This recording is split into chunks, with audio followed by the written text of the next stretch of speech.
Hi friends, మన ఛానల్లోనే కాకుండా ఇతర టెక్ ఛానల్ చూసినా కూడా కామన్గా అడిగే క్వశ్చన్ 20,000 రూపీస్ బడ్జెట్లో ఒక మొబైల్ చెప్పండి లేదా 25,000 రూపీస్ బడ్జెట్లో ఒక మొబైల్ చెప్పండి అని అడుగుతూ ఉంటారు. ప్రేక్షక అభిమానులందరూ కోరుకున్నట్లుగా ఈరోజు మన వీడియోలో వచ్చేసి 15,000 రూపీస్ బడ్జెట్ నుంచి 25,000 రూపీస్ బడ్జెట్లో మంచి మొబైల్స్ గురించి మాట్లాడుకుందాం. ప్రతి నెల కొత్త మొబైల్స్ వస్తూనే ఉంటాయి. వాటిలో టాప్ మొబైల్స్ ఇంకా ఆల్రౌండర్ మొబైల్స్ కొన్నిటిని సెలెక్ట్ చేశాను. ఏమైనా మిస్ అయ్యి ఉంటే కనుక కింద కమెంట్లో అడగండి. లేట్ చేయకుండా వీడియో అయితే స్టార్ట్ చేసేద్దాం. ఫస్ట్ 15,000 నుంచి స్టార్ట్ చేసి తర్వాత 25,000 తోటి ఎండ్ చేసేద్దాం. ఇప్పుడు నేను చెప్పబోయే మొబైల్స్ మొదట్లో దేనికి బాగుంటుందో చెప్తాను, దాన్ని బట్టి మీరైతే చూస్ చేసుకోండి. లిస్ట్లో ఫస్ట్ మొబైల్ వచ్చేసి 15,000 16,000 బడ్జెట్లో గేమింగ్ మొబైల్ ఉంటుంది. అదే రియల్మీ నార్జో 70 టర్బో. మీరు గేమ్స్ ఎక్కువగా ఆడతాను, కెమెరాస్ అంత ఇంపార్టెంట్ కాదు అనుకుంటే ఈ మొబైల్ అయితే చూస్ చేసుకోవచ్చు. OLED డిస్ప్లే ఉంటుంది. Dimensity 7300 energy processor. Main camera 50 MP ఇస్తున్నారు. ఫ్రంట్ వచ్చేసి 16 MP. యాంటీ2లో అయితే మంచి స్కోరేజ్ చేసింది. 5000 mAh battery, 45 watt fast charger అయితే ఇస్తున్నారు. మొబైల్ ప్రైస్ అయితే 17,000 అయితే ఉంటుంది. కాకపోతే కూపన్ అన్న 2,000 ఇస్తున్నారు, లేదంటే బ్యాంక్ ఆఫర్స్ అన్న 2,000 ఇస్తున్నారు. సో అదే 15,000 16,000 అయితే వస్తుంది. 6GB 128GB variant. Next mobile వచ్చేసి తక్కువ బడ్జెట్లో కర్వ్డ్ డిస్ప్లే కావాలి అనుకుంటే మోటో నుంచి ఒకే ఒక ఆప్షన్ ఉంది, మోటో G85. మొబైల్ అయితే కొంచెం బ్యాలెన్స్డ్ మొబైల్ అనే చెప్పాలి. డిస్ప్లే, కెమెరా, పర్ఫార్మెన్స్ ఇలా చూసుకుంటే మరీ అంత బాగుంది అని చెప్పలేం, కానీ ఈ బడ్జెట్కి అయితే బాగుందని చెప్పాలి. మొబైల్ వచ్చేసి 6.67 inches POLED curved display, Snapdragon processor. Main camera వచ్చేసి 50 MP, అది కూడా సోనీ LYT 600 సెన్సార్ అయితే ఇస్తున్నారు. ఫ్రంట్ వచ్చేసి 32 MP, 5000 mAh battery, 33 watt fast charger అయితే ఇస్తున్నారు. మొబైల్ ప్రైస్ వచ్చేసి 17,000 నుంచి 18,000 మధ్యలో అయితే నడుస్తూ ఉంటుంది. తక్కువ యూస్ చేసాను, కర్వ్డ్ డిస్ప్లే కావాలి అనుకుంటే కనుక ఇదైతే ఒక ఆప్షన్ అవుతుంది. మన లిస్ట్లో మరొక కర్వ్డ్ మొబైల్ ఉంది. ఇందాక చెప్పుకున్న కర్వ్డ్ మొబైల్కి బడ్జెట్ దగ్గరలో అయితే ఉంటుంది. అదేదో మొబైల్ కాదండి, దీప్తి సునైనాకి ఎంతగానో ఇష్టమైన ఐకో G9s. చెప్తే నమ్మరు కదా, ఈ మొబైల్ గురించి దీప్తి సునైనా గారే చెప్తారు. ఆవిడ చెప్పడం అయిపోయిన తర్వాత నేను మళ్ళీ వస్తాను, వినేసేయండి. దేన్ని చూసే అంత ఎగ్జైట్ అవుతాను? So fashionable, so stylish. ఆ డిజైన్ చూసే పిచ్చి. నేను మాట్లాడేది వాడి చేతిలో ఉన్న ఫోన్ గురించి. ద న్యూ ఐకో G9s ఎంత స్టైలిష్ గా ఉందో చూడు. బయటివే అందులో 5500 mAh బ్యాటరీ కూడా ఉంది, which last long. Photo bomber, now watch this. Photo bomber gone just like that. AI వల్ల ఫోటో కూడా కొంచెం వైబ్రెంట్ గా ఉంది కదా. అంతేకాదు ఈ ఫోన్ మల్టీ టాస్కింగ్ కి చాలా బాగుంటుంది. మనం ఒకటేసారి మ్యాప్స్ చూడొచ్చు, మ్యూజిక్ వినొచ్చు, సోషల్ మీడియా అన్ని యాప్స్ వాడొచ్చు, షోస్ చూడొచ్చు, అండ్ మనం ట్రెండీ రీల్స్ కూడా చేయొచ్చు. లాగ్ అవ్వదు, హ్యాంగ్ అవ్వదు. సో చూసారు కదా, ఈ మొబైల్ గురించి నేను చెప్పడం కాదు, దీప్తి సునైనా గారి మాటల్లోనే విన్నారుగా. 10,000 నుంచి 90,000 మధ్యలో ఉంటూ కర్వ్డ్ డిస్ప్లే ఉండి కొంచెం మంచి కెమెరాస్ ఉంటాయి కనుక ఇది ఒకటి ఆప్షన్లో పెట్టుకోండి.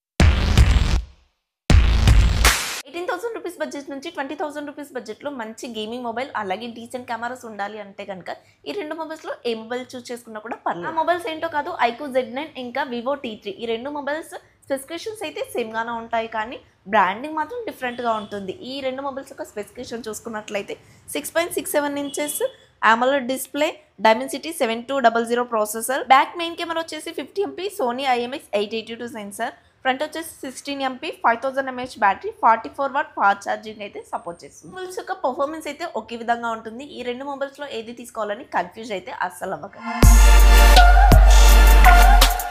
లిస్ట్లో నెక్స్ట్ మొబైల్ వచ్చేసి కెమెరాస్ బాగుండాలి, మెయిన్ కెమెరా బాగుండాలి, అలాగే అల్ట్రావైడ్ కెమెరా కూడా బాగుండాలి, అండ్ బ్యాక్ సైడ్ డిజైన్ కూడా కొంచెం డిఫరెంట్గా ఉండాలి అనుకుంటే కనుక ఈ మొబైల్ అయితే చూస్ చేసుకోవచ్చు. ఆ మొబైల్ మరేంటో కాదు, నథింగ్ ఫోన్ 2A. ఈ మొబైల్ లాంచ్ అయినప్పుడు చాలా ప్రాబ్లమ్సే ఉండేవి. మీరు ఒకవేళ అన్బాక్సింగ్ వీడియో చూడాలనుకుంటే కనుక చూడకండి, ఎందుకంటే అప్పుడు చాలా ప్రాబ్లమ్స్ ఉండేవి. అప్డేట్స్ తర్వాత ఆ ప్రాబ్లమ్స్ అన్ని సాల్వ్ అయిపోయాయి. ఇప్పుడు ఈ మొబైల్ అయితే పర్ఫెక్ట్ అనే చెప్పాలి. మాట నేను చెప్పట్లేదండి, చాలా మంది యూట్యూబర్సే చెప్తున్నారు. మొబైల్ కొని అన్బాక్సింగ్ చేసి అమ్మేస్తున్న వాళ్ళ గురించి కాదండి. మొబైల్ కొని జెన్యూన్గా అండ్ లాంగ్ టర్మ్ యూజ్ చేసి జెన్యూన్ ఒపీనియన్ చెప్తారు కదా, వాళ్ళ గురించి అయితే చెప్తున్నాను. ఇక ఈ మొబైల్ గురించి చూసుకున్నట్లయితే 6.7 inches AMOLED display, Dimensity 7200 pro processor. Back side main camera 50 MP, అలాగే అల్ట్రావైడ్ కెమెరా కూడా 50 MP. ఫ్రంట్ వచ్చేసి 32 MP, 5000 mAh battery, 45 watt fast charging అయితే సపోర్ట్ చేస్తుంది. మొబైల్ ప్రైస్ అంటారా 20,000 నుంచి 23,000 మధ్యలో అయితే నడుస్తుంటుంది. కెమెరా గురించి కావాలనుకుంటే ఈ మొబైల్ అయితే చూస్ చేసుకోవచ్చు. నెక్స్ట్ మొబైల్ వచ్చేసి గ్రీన్ లైన్ ఇష్యూ గురించి నేను భయపడను, కొంచెం మొబైల్ని కేర్గా చూసుకుంటాను అనుకుంటే కనుక ఈ మొబైల్ సెట్ అవుతుంది. అదేనండి OnePlus Nord CE. మొబైల్ మీరు తీసుకోవడం వల్ల సాఫ్ట్వేర్ ఎక్స్పీరియన్స్ అనేది చాలా బాగుంటుంది, కెమెరాస్ కూడా డీసెంట్గా ఉంటాయి. ప్రైస్ వచ్చేసి లాంచ్ అయినప్పుడు 25,000 ఉండే, ఇప్పుడు 22,000కి అయితే అమ్ముతున్నారు. గ్రీన్ లైన్ ఇష్యూ వల్ల ఈ వీళ్ళకైతే చాలా డ్యామేజెస్ జరిగింది. ఈ మొబైల్ని కొన్ని కేర్గా చూసుకుంటే మాత్రం ఒకవేళ మీ మొబైల్కి గ్రీన్ లైన్ ఇష్యూ వస్తే లైఫ్ టైం ఫ్రీగా రీప్లేస్మెంట్ అయితే చేసిస్తారు. మీకు కర్వ్డ్ డిస్ప్లే ఉండాలి అండ్ కెమెరాస్ బాగుండాలి, ప్రాసెసర్ బాగుండాలి అనుకుంటే కనుక ఈ మొబైల్ అయితే తప్పక చూడాలి. ఒకటి కాదు, 2 మొబైల్స్ అయితే ఉన్నాయి. ఈ మొబైల్స్ 2 స్పెసిఫికేషన్స్ పరంగా ఒకటిగా ఉంటాయి, కానీ బ్రాండింగ్ వైజ్ మాత్రం డిఫరెంట్గా ఉంటాయి. ఏంటో కాదు, వివో T3 Pro ఇంకా ఐకో ZNS Pro ఈ మొబైల్ యొక్క స్పెసిఫికేషన్ చూసుకున్నట్లయితే 6.77 inches AMOLED display, Snapdragon 7 Gen 3 processor, back side main camera వచ్చేసి 50 MP, ఫ్రంట్ వచ్చేసి 16 MP, 5500 mAh battery, 80 watt fast charging అయితే సపోర్ట్ చేస్తుంది. జనరల్గా ఈ 2 మొబైల్స్ అయితే చాలా బాగున్నాయని చెప్పేసి రివ్యూస్ అయితే వస్తున్నాయి. యూట్యూబర్ రివ్యూస్ కాదండి, కస్టమర్ రివ్యూస్. సో నన్ను ఎవరైనా 25,000 రూపీస్ బడ్జెట్లో కర్వ్డ్ డిస్ప్లేతో మంచి కెమెరాస్ ఉండే మొబైల్స్ అడిగితే కనుక ఈ 2 మొబైల్స్ అయితే సజెస్ట్ చేస్తాను. కాకపోతే డాల్బీ విజన్, డాల్బీ అట్మాస్ అయితే ఉండవు. మార్కెట్లో ఆండ్రాయిడ్లో పెద్ద డిస్ప్లేతో చాలా మొబైల్స్ ఉన్నాయి, కానీ ఐఫోన్ లాగా చిన్న డిస్ప్లేతో ఒక మొబైల్ ఉంది, మీకు తెలుసా? ఆ మొబైల్ మరేంటో కాదండి, Moto X 50 Neo. ఇది వచ్చేసి మిలిటరీ గ్రేడ్ సర్టిఫికేట్తో కూడా వస్తుంది. ప్రైస్ కొంచెం ఎక్కువగా ఉన్నప్పటికీ కూడా కాంపాక్ట్ సైజ్ ఇష్టపడి కొంచెం చిన్న సైజ్ ఇష్టపడే వాళ్ళైతే ఈ మొబైల్ని ప్రిఫర్ చేయొచ్చు. మొబైల్ వచ్చేసి 6.4 inches OLED LTPO display, Dimensity 7300 processor, back side వచ్చేసి 50+13+10 MP, ఫ్రంట్ వచ్చేసి 32 MP, 4310 mAh battery, 68 watt fast charging అయితే సపోర్ట్ చేస్తుంది. మొబైల్ సైజ్ చిన్నగా ఉంది కాబట్టి బ్యాటరీ సైజ్ కూడా చిన్నగానే ఇచ్చారు. అదర్వైజ్ కెమెరాస్ కానీ LTPO డిస్ప్లే కానీ అన్నీ బాగున్నాయి. స్పెసిఫిక్గా ఈ మొబైల్ అయితే నేను సజెస్ట్ చేయనండి, కాకపోతే కాంపాక్ట్ సైజ్లో మొబైల్ కావాలి అనుకునే వాళ్ళు మాత్రం ఈ మొబైల్ చూస్ చేసుకోవచ్చు.